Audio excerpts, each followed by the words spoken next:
Gracias te damos, Padre, por esta oportunidad que nos das de compartir tu palabra. Ayúdame, unge mis labios para poder enseñar sobre la identidad.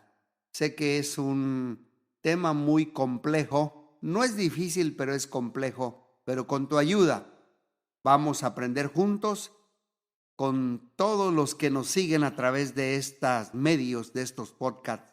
Y nos da mucho gusto, Padre, porque tú nos estás enseñando la verdad, nos estás quitando la ignorancia, nos estás designorando. Y como dice tu palabra, conoceréis la verdad y la verdad es la que nos hace libre. En el nombre poderoso de Jesús, amén. Así como escucharon en la oración que yo hablé sobre tu identidad, mi identidad, su identidad, nuestra identidad. De eso quiero hablarles. Les voy a hacer una pregunta. ¿Sabía usted o sabes tú quién eres en realidad? Vamos a comenzar con esa pregunta. ¿Sabes tú quién eres en realidad? ¿Sabes tú cuál es tu verdadera identidad? Otra pregunta, ¿qué es la identidad? Tercera pregunta, ¿es la identidad algo con que usted nace? Otra pregunta, ¿se puede cambiar la identidad o no? Bueno, a través de este estudio vamos contestando todas estas preguntas que acabo de hacer.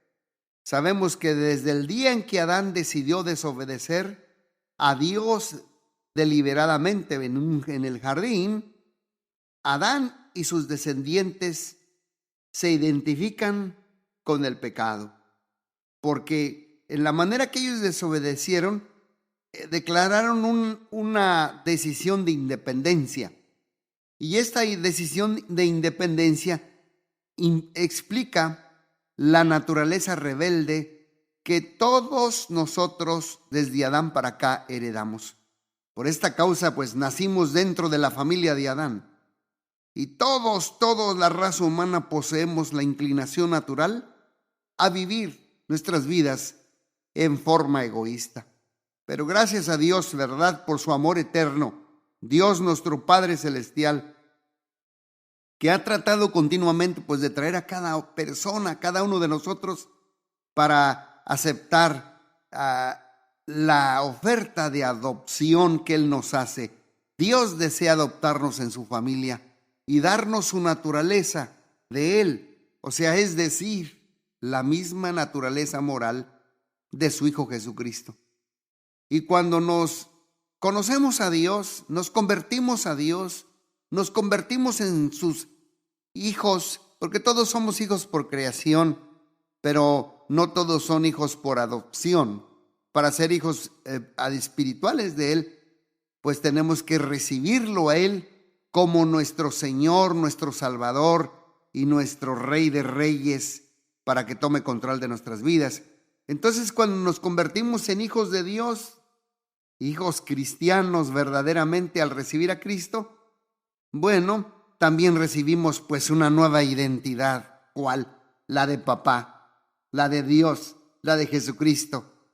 Recibimos su ADN, recibimos su genética como hijos de Dios, porque nuestra naturaleza pecaminosa desde Adán se transforma en una nueva identidad gloriosa en Cristo Jesús.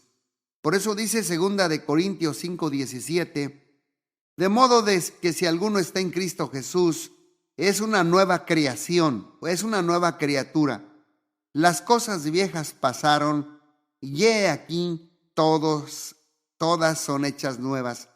Notemos lo que dice este verso, de modo que si alguno está en Cristo, es nueva criatura. La palabra en el original griego criatura es nueva creación, nueva naturaleza en Cristo Jesús. Y bueno, una de las definiciones, si alguien preguntara, ¿quién es usted? ¿Qué contestarías? Porque muchos de nosotros nos describimos por lo que hacemos. Por ejemplo, y contestamos, bueno, yo soy un maestro de escuela, o yo soy un contador, bueno, yo soy un chef, un cocinero, no, yo soy un vendedor. Bueno, otros tal vez pasarían varios años estudiando una genealogía para trazar sus raíces y determinar quiénes son por el linaje familiar. Pero un gafete de identidad no es suficiente. Cuando una situación de vida o muerte nos obliga a estudiar nuestro ser interior para descubrir entonces quién en realidad somos en relación con Dios nuestro Creador. Por eso el Salmo 139:13 dice: porque tú, Dios, tú formaste mis entrañas, tú me hiciste en el vientre de mi madre. Fíjate lo que decía David: oh Dios, tú formaste mis entrañas, tú me hiciste en el vientre de mi madre. Cada célula de nuestro cuerpo, cada tejido, cada vena, cada área más íntima de nuestro ser, allí en el vientre, nuestro Padre Dios nos formó. Y la pregunta aquí entonces, ¿qué es mi identidad? ¿Qué es tu identidad? Bueno, la identidad de una persona se basa en sus características distintivas. O sea que tu identidad incluye tanto tu carácter como el comportamiento externo que lo hacen diferente a cualquier otro ser humano. Te hace diferente por tu comportamiento y tu carácter. La palabra identidad viene del latín idem, que significa igual. Y bueno, la conducta externa refleja en forma consistente el carácter. Esto es lo que conforma tu identidad. Por eso Proverbios 27:19 dice: como en el agua el rostro corresponde al rostro, así el corazón del hombre al hombre. La segunda pregunta que haría aquí es: ¿cuál es la diferencia entre mis identidades internas y mis identidades externas? Bueno, el tú visible, el yo visible, el usted visible, como es conocido por otros, como es su personalidad, como son tus máscaras o fingimientos, como es tu presencia externa, como son tus acciones. Proverbios 20:11 dice: aún el muchacho es conocido por sus hechos, si su conducta fuere limpia o fuere recta. Este es el usted invisible, pero está también el usted verdadero, el que está invisible. Ya vimos el visible, pero el tal usted verdadero que es invisible y es el conocido por Dios. Es su naturaleza básica, es tu carácter, son tu sistema de valores, tus principios.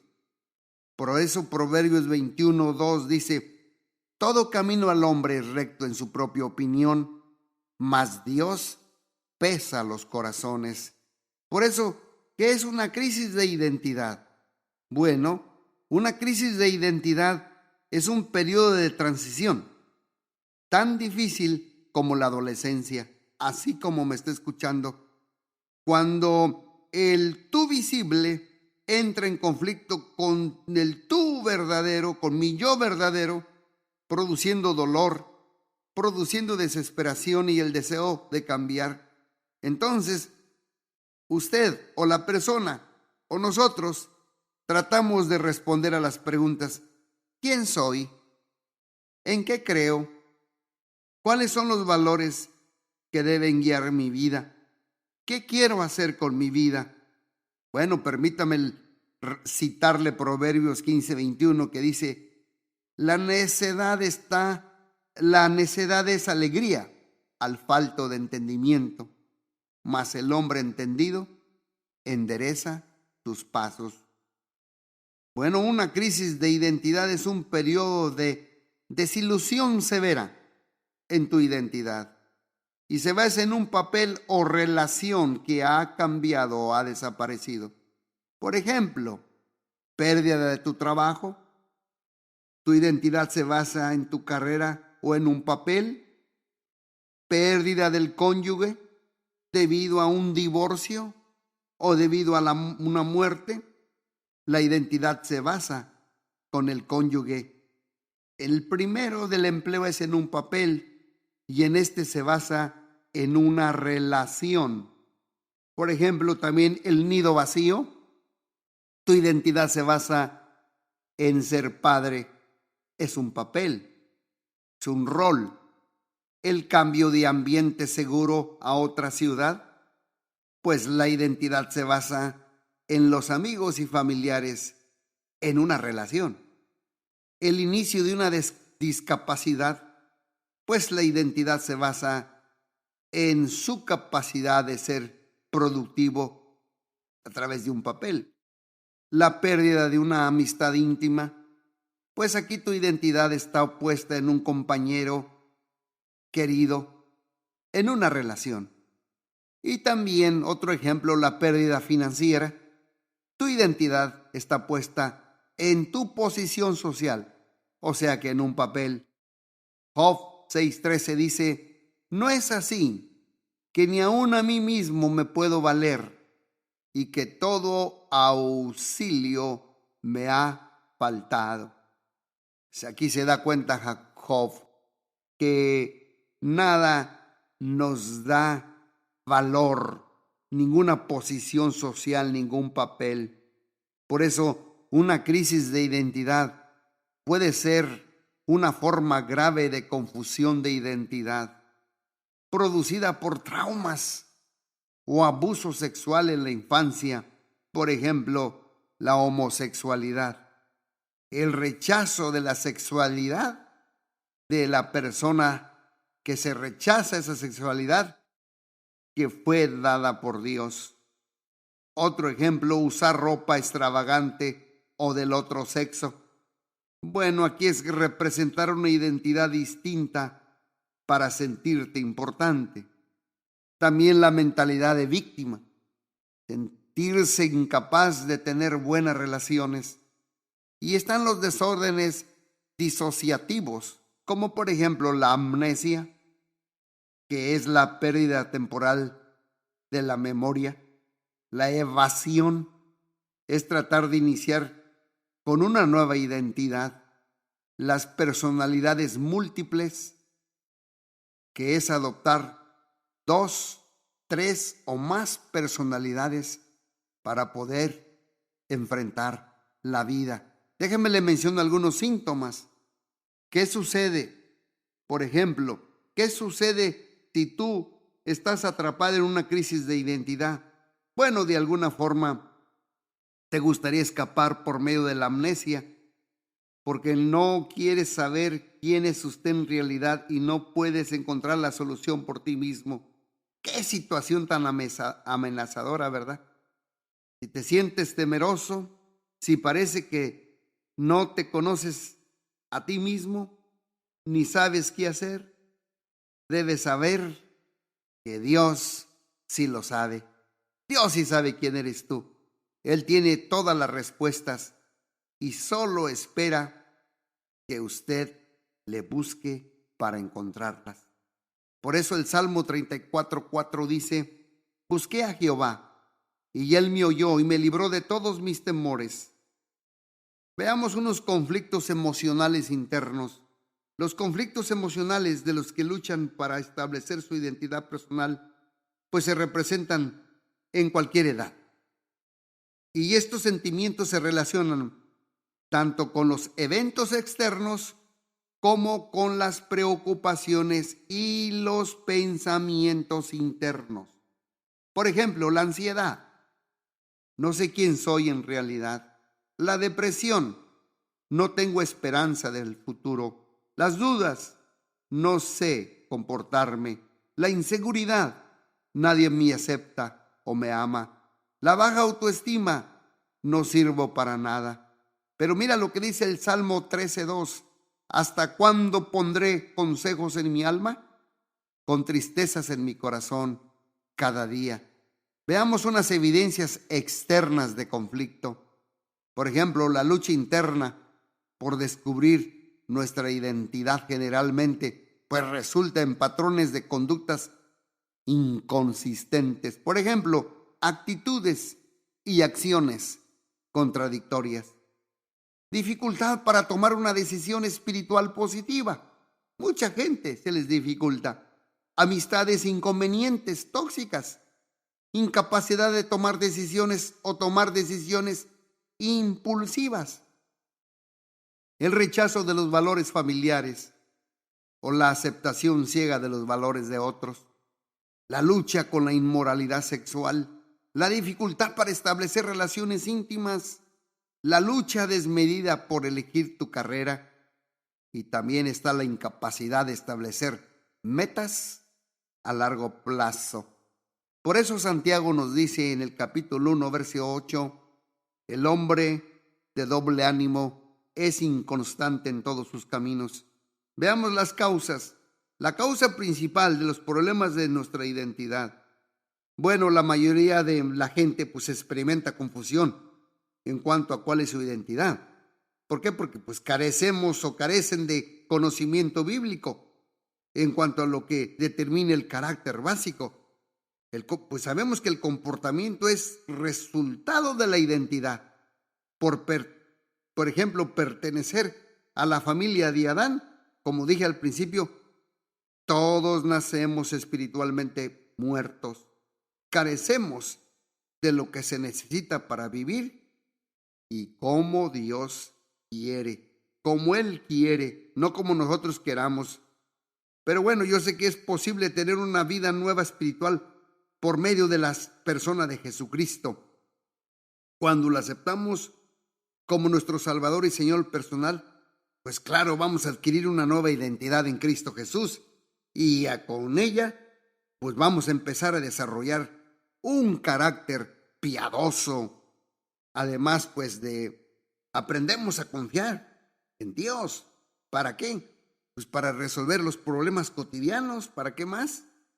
Mira lo que dice 1 Corintios 15:22, porque así como en Adán todos mueren, también en Cristo todos serán vivificados. Bueno, veamos la familia de Adán, porque todas las personas nacen dentro de la familia de Adán, se identifican con Adán y exhiben el carácter de Adán. Y él representa a Adán para mí el estilo de vida humanista, porque el que está en Adán, pues considera que el ser humano controla los acontecimientos y las circunstancias. ¿Cómo ve? El que está en Adán cree que no hay una verdad absoluta y que todo es relativo. El que está en Adán cree que cada cual puede definir sus propios parámetros morales. El que está en Adán cree que el propósito más alto de la vida es alcanzar la autorrealización. ¿Cómo ve? El que está en Adán. Estar en Adán, pues significa que heredamos todo lo que Adán fue. Por eso Romanos 5:12 dice, por tanto, como el pecado entró en el mundo por un hombre, y por el pecado la muerte, así la muerte pasó a todos los hombres, por cuanto todos pecaron. Pero gracias a Dios que ya estamos en la familia de Cristo, ¿verdad? Gracias a Dios que estamos en la familia de Él. Dios hace posible que tengamos una nueva identidad. Él nos saca de la familia de Adán y nos adopta en la familia de Jesús. Todo aquel que está en Cristo experimenta para mí un nuevo nacimiento.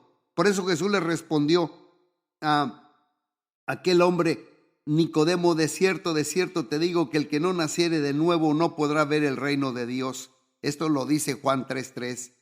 Así es que recibe un nuevo corazón. Dice la Biblia, Él os dará un nuevo corazón y pondré espíritu nuevo dentro de cada uno de nosotros. Y quitaré de vuestra carne el corazón de piedra y te daré un corazón de carne. Esto lo dice Ezequiel 36:26.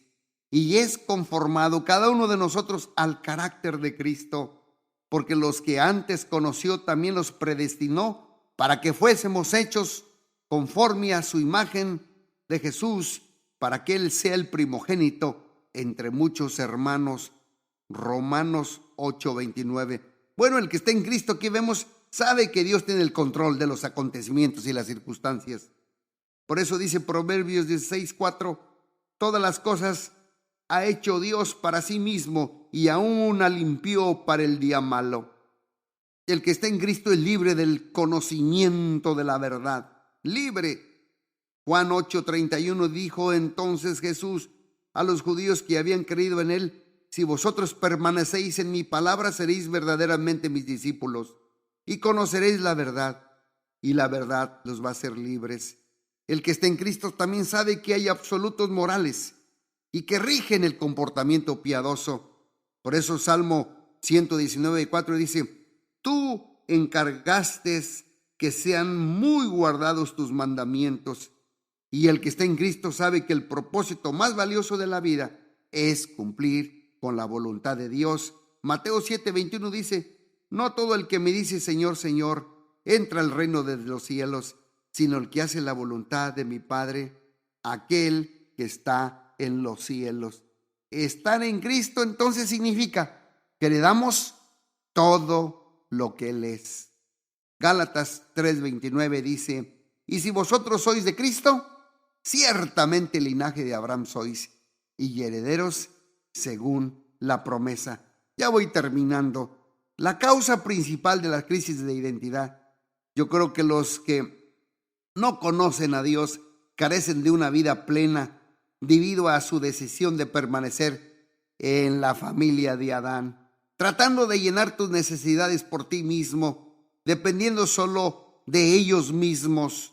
Es orgullo, es egoísmo. Así venía la familia de Adán. Los creyentes, los hijos de Dios, hijas de Dios, podemos estar en la misma situación porque desconocen que su identidad se encuentra en Jesucristo. Y seguimos tratando de servir a Dios y llenar nuestras necesidades pues con puro esfuerzo propio. Y bueno, termino con una creencia falsa y una creencia correcta. La falsa dice: mi identidad se basa en los roles y las relaciones de mi vida. Viviré plenamente cuando vean que tengo la imagen del éxito. Es una creencia falsa. La creencia correcta es esta: estoy satisfecho porque mi vida refleja la imagen de Dios y dejo que Cristo vive en mí, y a través de mí encuentro mi identidad, no en los papeles, no en los títulos, no en las relaciones terrenales, sino en el Señor Jesucristo, Rey de Reyes y Señor de Señores. Colosenses 2:9 dice: porque en Jesús habita corporalmente toda la plenitud de la deidad, y vosotros estáis completos en él, que es la cabeza de todo principado y de toda potestad. Padre, gracias te damos, porque tú nos enseñas las creencias correctas. Y pudimos, Señor, aprender la causa principal de nuestra crisis de identidad. Podemos, Señor, entender un poquito más de dónde venimos, hacia dónde vamos, de dónde salimos. Y podemos entender, Señor, que todos nacimos en la familia de Adán. Pero gracias por lo que tú hiciste hace 2000 años en la cruz del Calvario, que derramaste tu sangre preciosa para darnos la adopción como hijos en la nueva familia de Dios. Hijos y hijas, herederos de Jesucristo, con el ADN, con la genética de Dios, con los genes y con los genes de tu Espíritu Santo. Y el que nos da la verdadera identidad. Te damos gracias por esta palabra, en el nombre de Jesús. Amén, amén y amén. Dios les bendiga muy ricamente.